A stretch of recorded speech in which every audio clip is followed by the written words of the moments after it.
जैसा आप सबको मालूम है कि इमरान खान साहब ने हिदायत दी है कि 10 दिन के अंदर अंदर खैबर पख्तूनख्वा में एक अजीम शान जलसा होना चाहिए।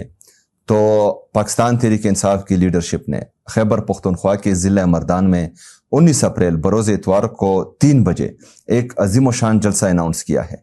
तो इसमें तमाम पाकिस्तानियों को दावत दी जाती है।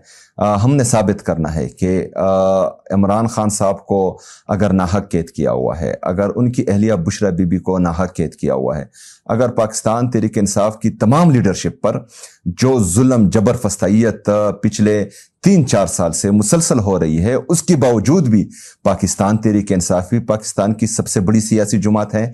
इमरान खान साहब अब भी पाकिस्तान के सबसे मकबूल तरीन और कबूल तरीन लीडर है। और हमने 19 अप्रैल को ये पूरी दुनिया को दिखाना है कि इमरान खान साहब जेल में होने के बावजूद भी पाकिस्तान में एक बड़ी सियासी एक्टिविटी कर सकता है, एक बड़ा सियासी जलसा कर सकता है।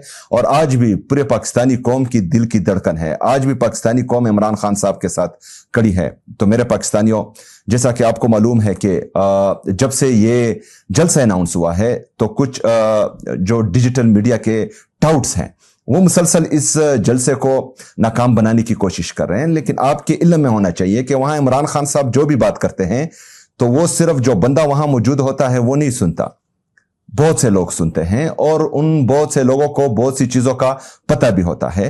तो अगर फर्ज करें वो इस जलसे के खिलाफ अपना मनफी प्रोपेगेंडा कर रहे हैं तो उनका कुछ मकसद होगा। अगर इमरान खान साहब ने इस जलसे को अनाउंस किया होगा तो इसमें जो है उनका भी कोई मकसद होगा। तो हमने इमरान खान साहब के मकसद को कामयाब बनाना है, हमने इमरान खान साहब की हिदायत पर अमल करना है और इस जलसे को पाकिस्तान की तारीख का बड़ा जलसा बनाना है। जिस तरह इमरान खान साहब बड़े जलसे करते थे, हमने इमरान खान साहब की हिदायत पर उनकी गैर मौजूदगी में उनको ये पैगाम देना है कि आज भी हम आपके साथ खड़े हैं, कल भी खड़े थे और इंशाअल्लाह ताला आइंदा भी खड़े रहेंगे।